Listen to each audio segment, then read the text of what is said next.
A paz do Senhor Jesus Cristo, meus irmãos, eu quero dizer que você é muito bem-vindo à nossa Escola Bíblica Dominical, terceira aula no quarto semestre, amém? Vou estar orando para nós dar início a essa lição maravilhosa.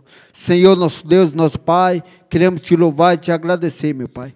Que o Senhor venha falar conosco, fale com cada ouvinte nesta manhã, Pai. É o que eu te peço, que o Senhor continue nos dando tua graça, em nome de Jesus Cristo, amém, e graças a Deus. Amém. Saúde a todos com a paz do Senhor. Nós vamos estar lendo a lição de número 3, que tem por título Vencendo os mecanismos de defesa da velha natureza. O texto áureo fica em Romanos 8, 6. Porque a inclinação da carne é morte, mas a inclinação do espírito é vida e paz. Verdade aplicada. Aquele que nasceu de novo e anda em espírito, não mais vive dominado pelas inclinações da velha natureza. Os objetivos da lição: apontar os mecanismos de defesa existentes, tratar sobre a ira e o perigo do auto-engano e explicar como a graça divina atua. O texto de referência é Efésios 4. Que quanto ao trato passado, vos despojei do velho homem, que se corrompe pelas concupiscências do engano, e vos renoveis no espírito do vosso sentido, e vos revistais do novo homem, que segundo Deus é criado em verdade, justiça e santidade. Toda a amargura e ira e cólera e gritaria e blasfêmia e toda malícia sejam tiradas de entre vós. E o 32 que fala: antes sede uns para com os outros benignos, misericordiosos, perdoando-vos uns aos outros, como também Deus vos perdoou em Cristo. No tópico 1, diz assim: as defesas da velha natureza. Para não ter que enfrentar a verdade, a natureza caída constrói mecanismos de defesa para se proteger contra a ansiedade e o medo. É interessante que a palavra do Senhor nos ensina que, quando estamos em Cristo, a gente é o quê? Nova criatura. E tudo se fez novo. É uma verdade quando nós, muitas das vezes, oramos até para que Deus ele venha tirar, né, a nossa velha natureza, porque uma vez que levantamos a mão e entregamos nossa vida a Cristo Jesus, é lógico que a gente vem acompanhado com as coisas do mundo, mas a partir do momento que nós entendemos que Jesus Cristo, ele nos faz uma nova criatura, nós temos que o quê? Se despojar, e não quando orarmos, falarmos para o Senhor: Senhor, tira de mim o velho homem. E muitas das vezes fica sem uma resposta para Deus. Por quê? Porque se tirar de mim o velho homem e nascer um novo homem, mas tem que ser um novo homem com o Espírito Santo de Deus. Ou seja, um espírito transformado, um espírito onde nós vamos sempre estar agradando a Deus. Amém? O diácono Lucas passa o 1, por gentileza. Alguns mecanismos de defesa. Esse ponto aqui já interfere com o primeiro que foi lido agora da introdução, né? No término primeiro diz assim: mais uma nova vida com Deus exige transformação. Usamos de exemplo aqui a vida de Paulo, o que é um exemplo de transformação, aquele que segue a Jesus. Então, Paulo ele teve esse encontro com Deus e deixou o velho homem e desceu uma nova criatura.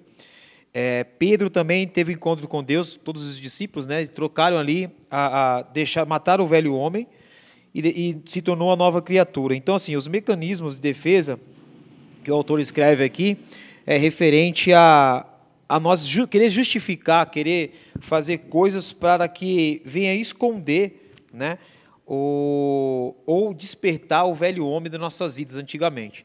Então, é uma coisa que nós crentes temos que tomar muito cuidado, porque o velho homem ele tem que ser morto, né? Nós não podemos em nenhum momento ressuscitar ele, e sim viver a nova vida com Jesus. Então, essa defesa que você tem que se esconder diante da palavra do Senhor, e não buscar refúgio no velho homem de quem você era. 1.2 fala sobre negação e mentira. É interessante que o escritor ele coloca Atos dos Apóstolos, no seu capítulo 5, a Bíblia faz uma narrativa onde fala sobre Ananias e Safira. E a palavra do Senhor diz que, ao eles vender uma herdade, a Bíblia diz que eles chegam até o apóstolo Pedro e contam uma mentira. Ou seja, ato pensado, ato combinado, não foi apenas algo que trouxe lá de trás, né? Eles era dono da herdade, ele tinha todo o domínio na sua mão. A palavra do Senhor diz que, além de Ananias mentir, Safira ainda vem com a mesma história, ou seja, eles mentem a Deus. A palavra do Senhor diz que ele mente ao Espírito Santo. E a gente vê que os dois foram mortos. Mas por quê? Foi por causa que deixaram de ofertar de maneira nenhuma. A verdade é que, como estava em poder deles, eles não tinham por obrigação nenhuma ofertar aquele valor nos pés dos apóstolos. Só que eles tentaram o quê? Eles tentaram negação e mentira. E a palavra do Senhor diz, meus irmãos, é muito forte isso, que Jesus diz que quem mente, ele é filho do diabo. É a Bíblia que diz. Jesus disse, então uma vez que mentimos, mas é uma mentirinha santa. Não existe isso de mentirinha santa. Mentira é sempre mentira. É igual o pecado. Não existe nem pecadinho, nem pecadão. Mas existe o quê? Consequência dos atos, né? Por isso que, quando nós deixamos a velha natureza vir sobre nossas vidas, o que nós temos que fazer? Pedir a misericórdia a Deus, buscar o Senhor enquanto há tempo, né? Porque o nosso Deus, como a Bíblia diz, que Ele está o quê? Sempre pronto para vir de encontro ao nosso socorro. Glória a Deus. O 1.3, camuflagem.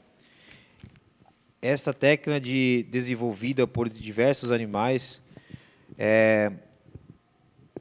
como um instinto de sobrevivência, a possibilidade de muitas vezes escapar do predador. Isso aqui tem um ponto interessante, se continuar lendo aqui, onde fala que, então, se as vestes de uma roupagem convém ao momento para passar uma imagem daquilo que não é, onde aparentemente mostram o que está tudo bem.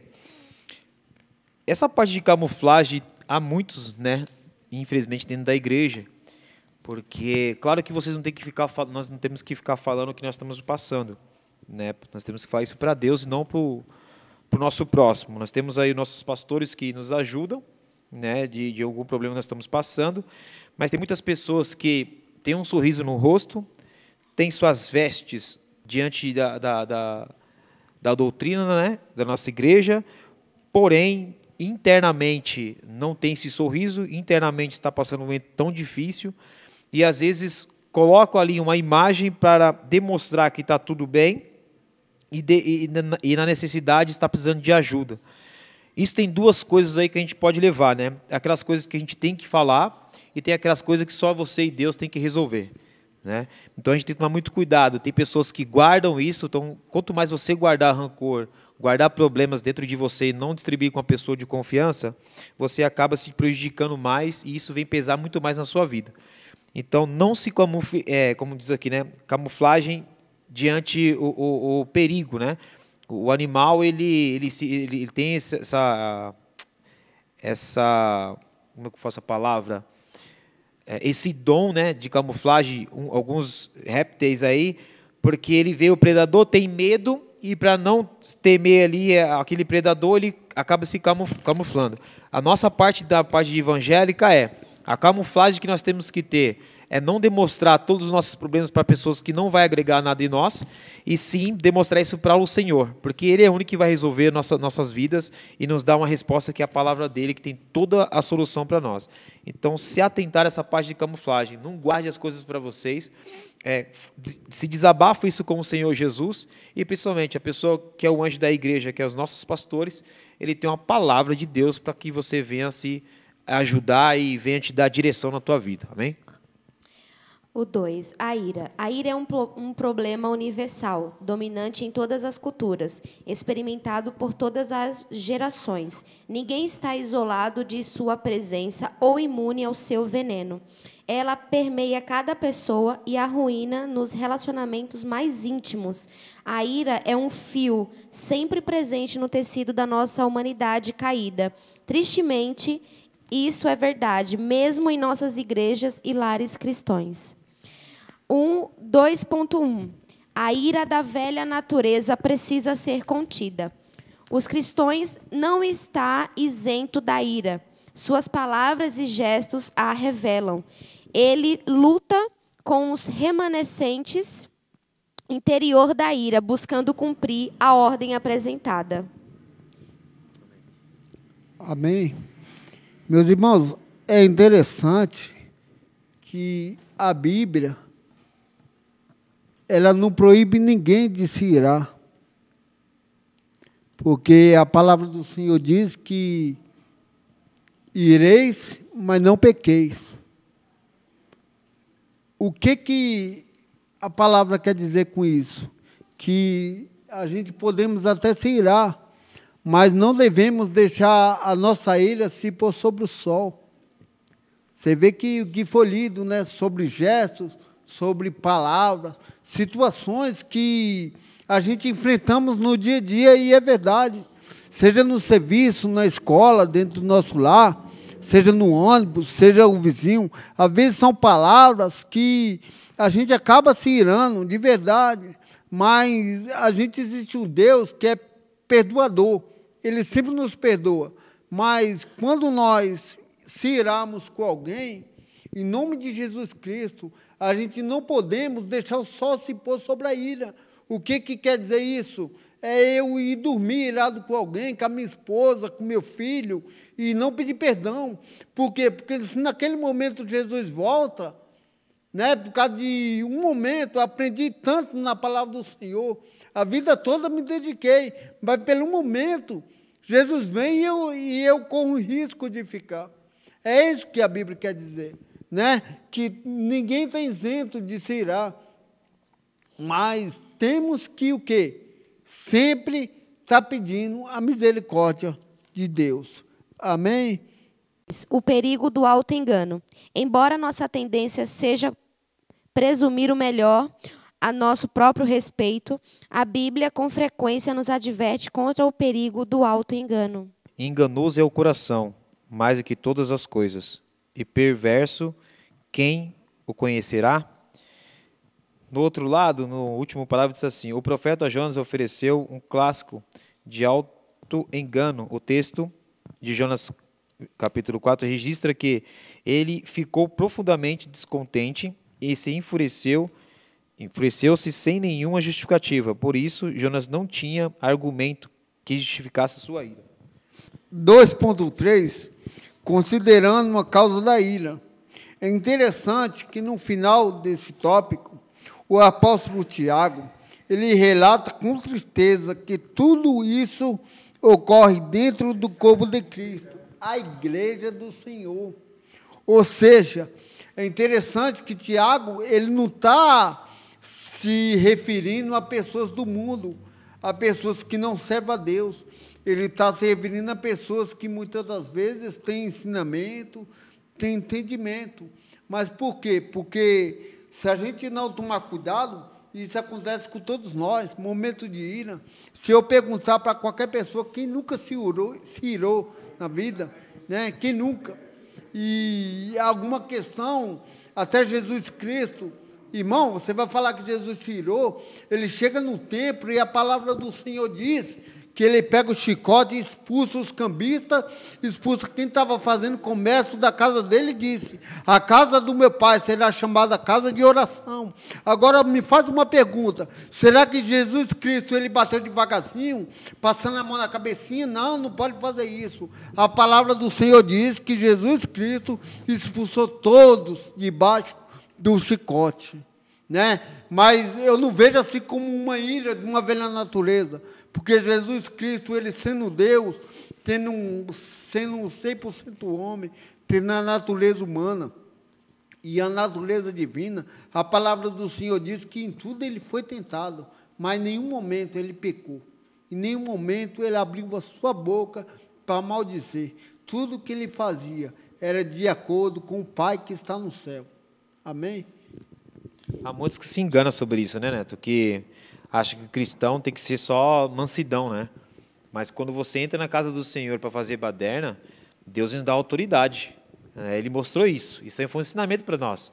Não só ele, como que alguém queira falar que ele pecou fazendo isso. Porque ele sabe o preço que ele ia pagar, ele sabe as coisas do que é do reino do Senhor. Então a gente não pode usar a igreja como baderna, local de baderna. Tem que ter respeito, né, valorizar essa igreja, porque aqui é onde tem a nossa salvação, aqui é onde fala o nosso amor de Jesus, sempre a presença dele. Então o templo do Senhor tem que ser respeitado, sendo ele na mansidão ou seja ele na ira. O tópico 3. A graça de Deus e a velha natureza. Nesse tópico, veremos como Deus manifesta sua graça e nos torna participantes da natureza divina, sendo possível, assim, não sermos dominados por nossos desejos pecaminosos. Graças a Deus, Tiago 4 faz mais do que diagnosticar desejos pecaminosos. A palavra de Deus oferece esperança e ajuda. Glória. Essa palavra aqui já fala, né? A palavra de Deus oferece esperança e ajuda. Aí o 3.1 diz assim, ó, a vacina da graça. Vou ter que ler todo, porque isso aqui é forte. Diz assim, ó, note que a resposta de Deus não vem de um conjunto de ações ou dicas de autoajuda. A resposta de Tiago para os corações duros não é o tipo, como fazer? Mas sim, é quem recorrer. Precisamos recorrer à graça de Deus, que nos capacita a lidar com conflitos interpessoal. Ele conhece a graça sobre graça. Aleluia. Então, assim, meu irmão, ele não há como uma autoajuda, ou não há, deve-se fazer isso, ou você tem algum requisito para que você venha tratar, né? Ele fala, há quem você recorrer. Então, a autoajuda que você tem, englobando tudo que está falando assim, a palavra de Deus é sua autoajuda, a palavra de Deus é a dica que você tem que ter, a palavra de Deus é quem que você pode recorrer. É onde você recorre, é onde você vai ter tua resposta. Graças a Deus, irmãos. É interessante que eu queria só recapitular, quando fala, né, a palavra de Deus oferece esperança e autoajuda. É claro que nós procuramos muitas das vezes livros, né, de muitos autores conhecidos e até mesmo desconhecidos. Só que, quando nós olhamos para a palavra de Deus, a gente vê que é diferenciada, né, porque o próprio autor ali, que é o Espírito Santo de Deus, que convence o homem de todo pecado, que faz o homem reconhecer que se irou e pede perdão, porque é necessário que nós reconhecemos nossas falhas e que carecemos da graça de Deus, né, para que quando o Espírito Santo de Deus vem, irmão, ele encontra o quê? Um coração quebrantado. Porque não adianta eu sair em casa irado com a família e chegar aqui e querer dar um estudo, né, um estudo, quem sabe, eloquente, falar palavras bonitas. Isso aí pode convencer você, mas e o meu Deus que está lá em cima olhando para nós? Então, nossa palavra tem que ser como o mesmo Tiago, ele ensina, em uma das na sua carta, ele fala o seguinte, que as nossas palavras não podem ser palavras por palavra, porque senão ela se torna como um sino, que soa o dia todo e para nada serve e para nada tem adianto. Ou seja, nós temos que viver, praticar e viver o melhor de Deus, que é o quê? Um caráter cristão, um caráter que transforma a vida, um caráter que, quem sabe, você está falando assim, mas eu nunca vi um milagre, eu sou um milagre de Deus, você que está me assistindo é um milagre de Deus. Amém? E no 3.2 diz assim, precisamos permitir ser vacinado. Como deveríamos responder essa gloriosa oferta da graça de Deus? Tiago usa, no capítulo 4, uma variedade de metáforas para chamar a um completo arrependimento no coração. Ou seja, sem um arrependimento sincero, é impossível nós chegar diante do Senhor. Por isso que o Evangelho, tanto no Velho Testamento como no Novo Testamento, ele é focado em arrependimento. Porque a primeira coisa que o homem tem que fazer é se arrepender para chegar diante do Senhor. Amém? O 3.3, a velha natureza é vencida. Levítico 19:18 traduz o único verbo hebraico que significa abrigar ou estocar. Pessoas que guardam rancor mantêm o ofensor e sua ofensa constantemente diante de seus olhos, sempre vivos em seu coração.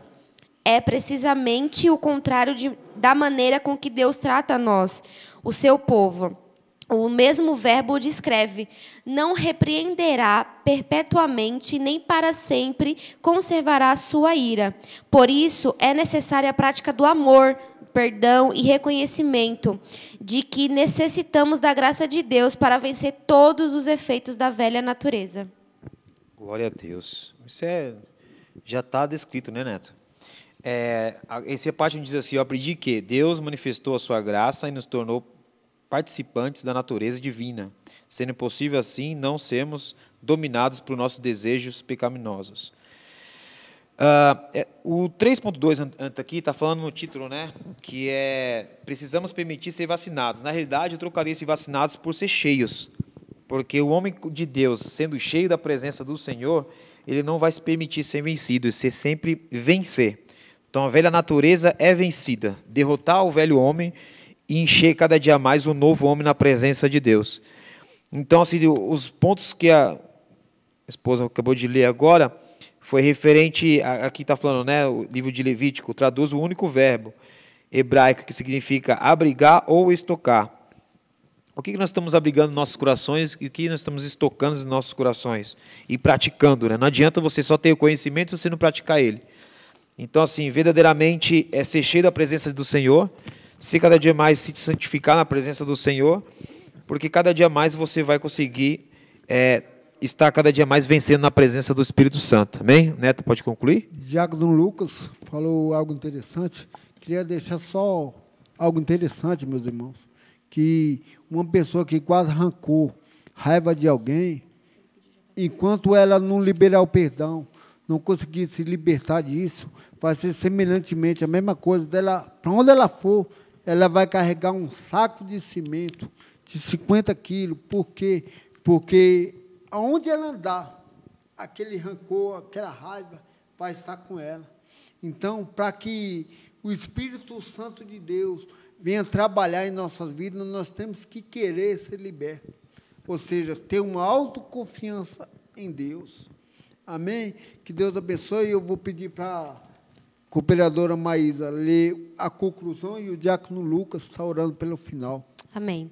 Conclusão. Os mecanismos de defesa da velha natureza perderão sua resistência a partir de uma atitude genuína de arrependimento, reconhecimento de mudança, confissão, abandono das obras do velho homem e da prática constante de subjugar as obras da carne e viver a lei do Espírito e vida. Glória a Deus. Irmãos, leia essa revista em casa. Vocês estão todos em casa aí, mas leia, preste atenção em cada versículo que está citado aqui, que a gente não chegou a comentar, mas se entenda assim, filtre melhor aí e mergulhe nessa lição, porque ela é muito profunda. Para os dias de hoje, o que está mais acontecendo é isso, tá bom? Vamos orar? Pai, demos graça a Ti, Senhor. Muito obrigado, Senhor, por este momento. Abençoe cada um que está em suas casas, papai, em nome de Jesus. Repreenda, papai, toda a ira. Repreenda, papai, todo o mal. Repreenda o velho homem, Senhor, mas que cresça sempre nas nossas vidas a nova criatura que Tu nos formou, Senhor. Aqueles que aceitou a Ti como Salvador, aquele que tentou ser o nome de Jesus a cada dia mais está junto contigo. Deus, venha reforçar, Deus, não venha desanimar nenhum dos outros irmãos, papai. Em nome de Jesus, libere seu perdão, libere, papai, em nome de Jesus, a cada um de nós, para que tenha mais amor ao próximo. Assim nós te adoramos e te agradecemos por tudo que Tu tens feito e ainda há de fazer. Amém? Fica com Deus.